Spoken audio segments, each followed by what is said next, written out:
We're excited. We're pleased to have a very special guest in studio with us today, Dean Lowman. Now, Dean, you guys have an event coming up Monday night out at Arvest Ballpark. And is it this Monday? It's, June 10th at 7 o'clock. The Arkansas Naturals are going to be playing the Little Rock Travelers. The Travelers are coming up for a 3-game series. And Monday night is family night, $1 hot dogs. Right. And all the pre-sale tickets through our website will get us half of the ticket price, $4 out of the $8. Now, so that people can go to your website, order their tickets, obviously ordering them online, and you guys get 50% of That's that. right. So tell us a little bit about what you do and what this money will be going towards. Well, my wife and I moved to Honduras in 2007 to help the local hospital get medical supplies and equipment. And through a relationship with the director of the hospital, he told us a story about the expecting mothers that come hike out of the mountains and ride a truck or a bus for the remainder 2 hours of a 6-hour trip. Most of those are very, very low income. They're living on dirt floors in thatch roof, stick huts, and they just don't have the money to purchase food. So we started a garden with the request of the director to feed them, and that's grown into what we're calling now the Sustainable Healthy Living Program, where we teach nutrition, hygiene, godly living, gardening, cooking, and give them seed packets so they have a sustainable, healthy life through the vegetables, the vitamins and minerals provided through the vegetable garden at home. Now, I know, Shannon, not shaving, that this is something that's really close to you because this is a country you grew up in. Yeah, and I'm familiar with the state that they live in and the area they live in, and it is, I mean, this is a real missionary. I'm just telling you right now. I did grow up in El Salvador and Honduras, but we always lived in the city. And so you're out there. And one question I have is, you're obviously here right now in the States. How often do you get to travel back to the U.S. to do this sort of thing and kind of update people and all that? We come back to the States usually once a year. We try to stay there 9 months, come back 3.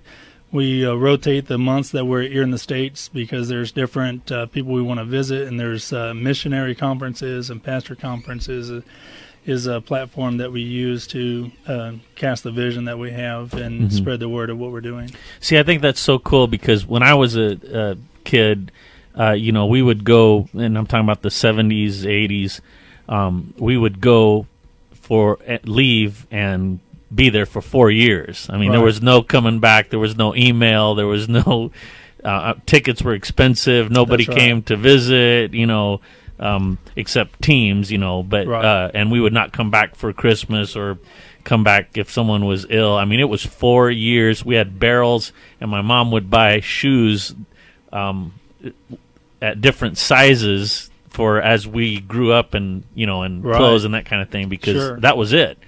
But I think it's so cool that these days with technology and with flights being cheaper and that sort of thing, that you guys are able to come back and people get to see you in person instead of just a letter or something, and get to feel your heart and what you're doing, and for you to be able to come back and update them like that. Yeah, we really enjoy being able to come back and visit and reconnect to the people that are supporting us and those who are praying for us. It's a big thing to have that prayer support, and to remain fresh in the minds of those people that are supporting us is a big part of what we're doing. Because when someone communicates or gives funds to us, they're going as part of us. Right. So we are their arm to the mission field. Exactly. And another thing is when we'd come back to the States, it would be for a whole year. And so then we would kind of lose, the people in Honduras knew that we'd be gone for a whole year. And so that's kind of cool that you're then back in the country, without being gone for such long periods of time. Yeah, it makes a big difference in the field to keep things going. We have a couple people that work with us, and so that we can rotate the time back. So there's always someone there And those who need to come back, they have time to come back and reconnect, not just to funders, but also the families. I know it's a big disconnect right in the old way of doing things, exactly, which was awesome in that time. But in the mission field nowadays, the information age requires us actually to come back for a period of time just to reconnect. That's awesome. So what is the website again? Give us the information. To order the tickets, you can go to www.heavensreach, that's heaven with an S, heavensreach.net/naturals. Okay. And everything's explained there. You can order however many tickets you want. And if you want to support the Naturals, that's the default. But, there's some people from Little Rock wants to come up and support the Travelers. They can change that to the Travelers and sit on the Traveler side. That's awesome. And so that is on our Facebook page, also on Hogville.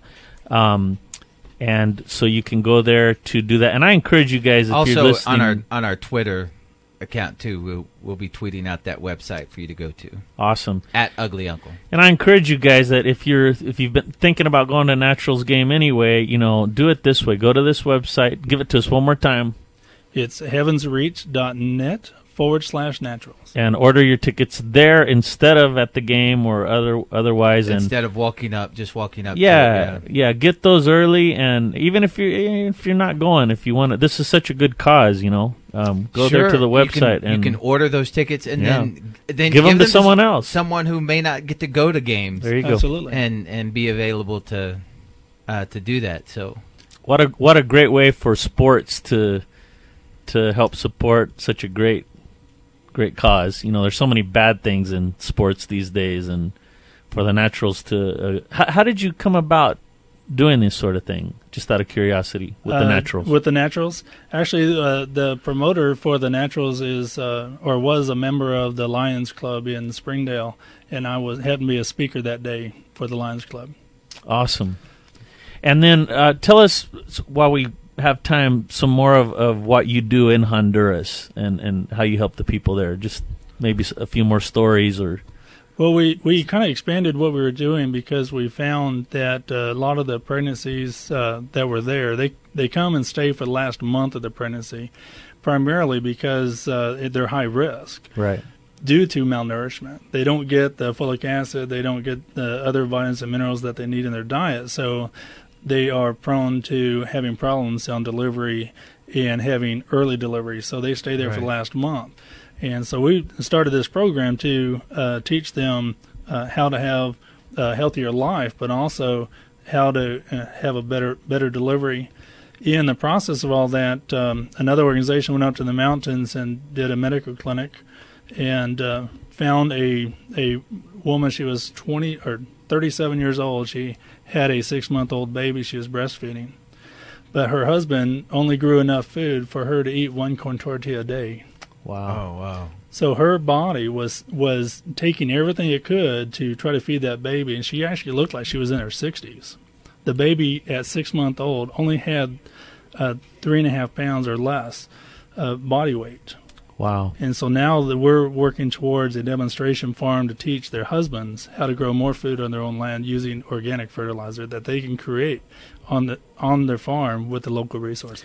And it's so cool. That's amazing. We were talking in the break about how cool missions has come full circle, I think, to where, when I was a kid, it was a lot of what we called crusades and open-air meetings and a lot of preaching and teaching.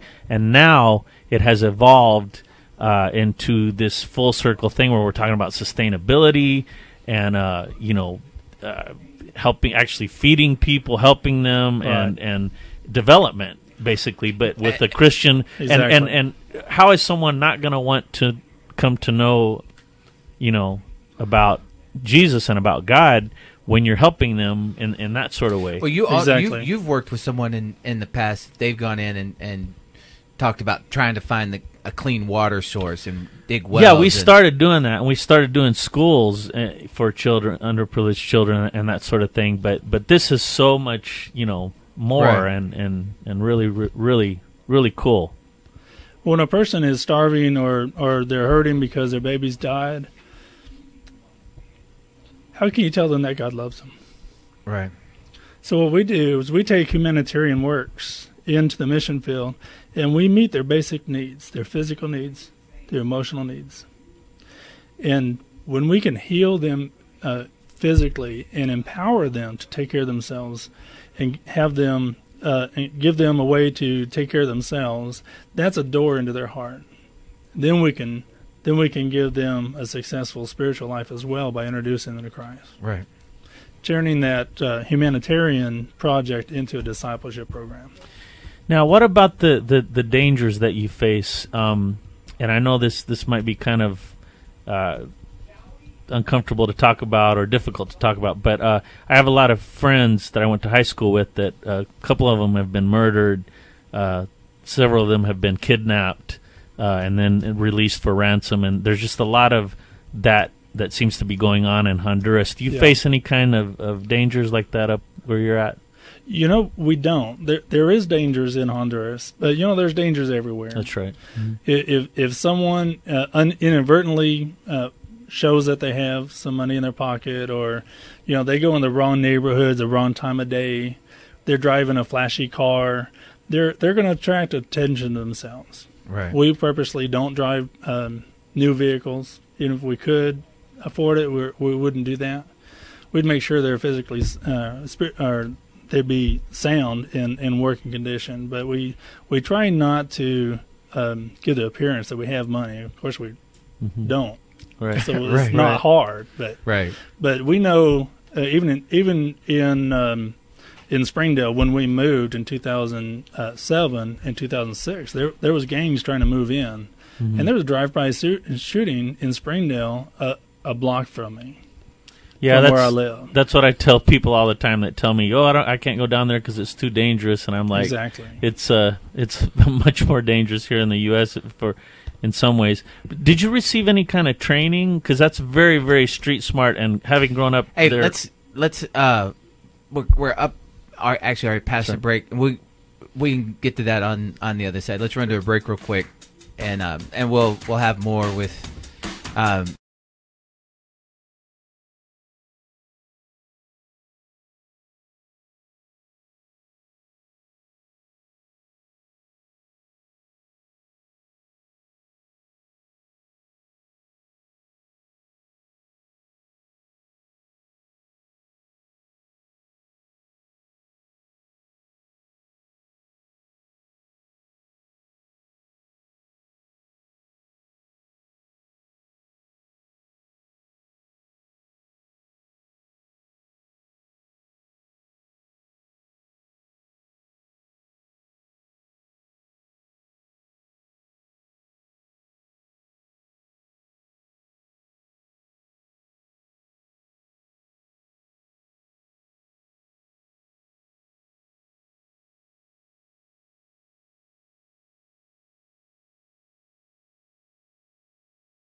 we can get to that on the other side. Let's run to a break real quick, and we'll have more with a couple of minutes. Back in a moment. You're listening to the Ugly Uncle Show.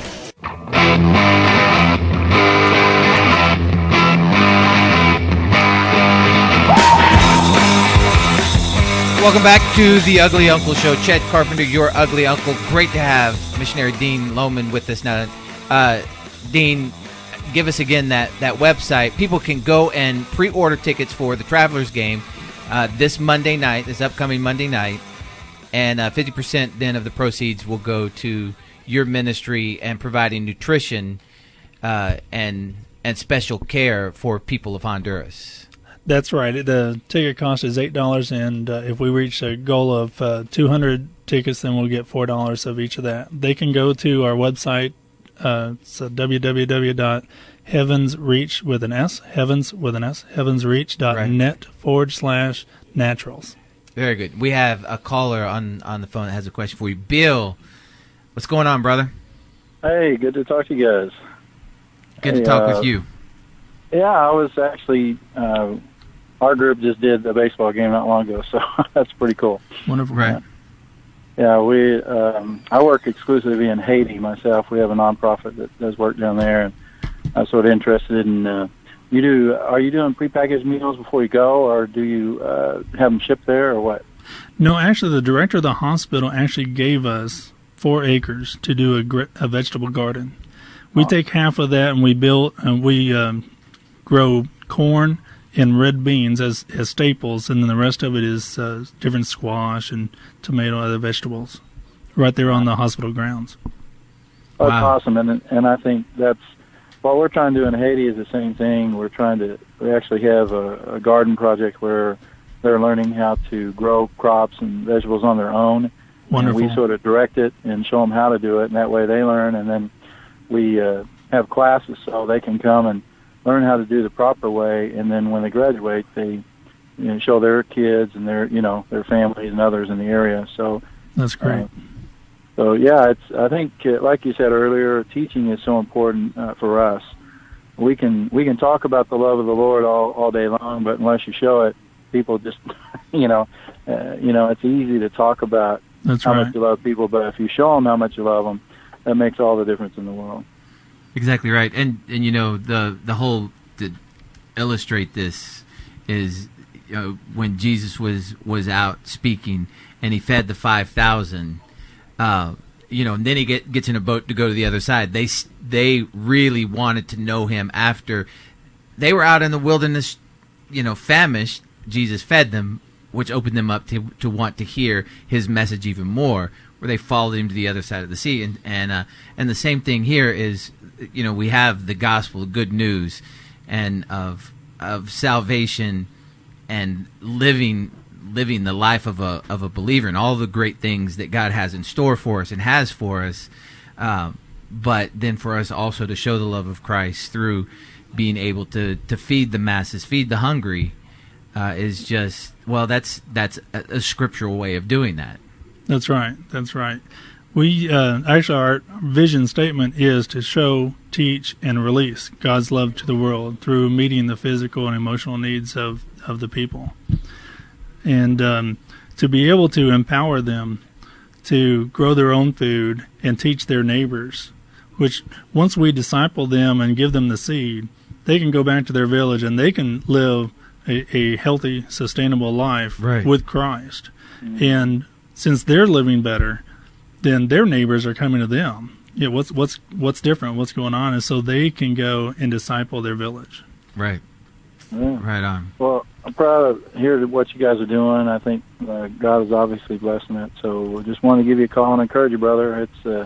It's always worth the effort, isn't it? Thank you. It sure is. It sure is. All That's right. the goal. Hey, Bill, appreciate your phone call, buddy. God bless No problem, guys. Have a great day. All right, you too. 877-496-1190 is how you can be part of the Ugly Uncle Show. So when are you headed back to Honduras? The 18th of June. Just a couple weeks. So it's coming up pretty quick. Quick now. You want to take Shannon with you? Absolutely. Come on down. Yeah, I'm very impressed. How long have you been in Honduras? We started our short-term trips in 2004, and we took our first confirmation trip as a family in 2006. We actually moved in 2007. And now, you were asking, as we were going to the break Yeah. a minute ago, did you receive any special training? Did you have to go to language school? And primarily my question with that was just because you seem, I can tell from even talking in the breaks that you're very knowledgeable with how to stay safe as an American and that sort of thing, and that's stuff that we were trained on a little bit, but we kind of had to learn over the years and kind of know how to do. So with that question, along with what Ugly Uncle asked you, what sort of training did you guys receive, or did you just have to learn on the go? Well, we went out to Ecclesiastic College for a few classes there. We went to a discipleship program called Focus on the Harvest that was here. It was a 9-month, 1 day a week, because we had jobs. I had a computer outsourcing business. I worked as the IT person for many years. Had my own business. My wife's labor and delivery nurse worked at Willow Creek. So we weren't able to do the full-time things before we left, like most people, like go to YWAM or something like that. But we did do the discipleship course and went out to the college there for a little bit. And as an intern, the first few years, we worked under another ministry to learn the culture. We went 6 months of language school in various locations within Honduras and Guatemala to prepare that way, and we learned a lot through that. All right, so again, give us that site. Now, if you go to this website and order tickets for the Arkansas Travelers, the Northwest Arkansas Naturals playing the Travelers on Monday, you order them through there, then 50% of the proceeds will go to this ministry, helping provide just the knowledge and the skills to live, not just to live, just to be able to survive and help the people of Honduras. That's right. It's amazing. They're so isolated up there in the mountains that some of them don't know about microorganisms. They don't know about vitamins and minerals until we teach them, and then they realize, wow, we need to be eating other things other than just corn and beans if they have it. You can go to www.heavensreach, that's heaven with an S, heavensreach.net/naturals, and you can order your tickets there. There are $8 we get for that, and print out your online receipt and bring it. We'll have a table there at the game to exchange it for the gate tickets. Right, and just go and order some tickets for that night, even if you can't go, or order extras, invite friends, family, members of your church, neighborhood, the kids down the street, get them out for it's a family night anyway at the ballpark, at Arvest Ballpark, and dollar hot dogs and all of the other things. It's be a great night for baseball. And hey, since the Razorbacks aren't playing baseball anymore, get your baseball fix by going out and watching the Naturals play the Travelers. Hey, that's right. Dean, it's a great park. Dean, thank you so much for coming in and talking to us about it, and look forward to working with you again some more. Thank you for having me, and we'll be out there at ballpark too if someone wants to come visit. Sounds great. 877-496-1190 is how you can be part of the Ugly Uncle Show. Back in a moment.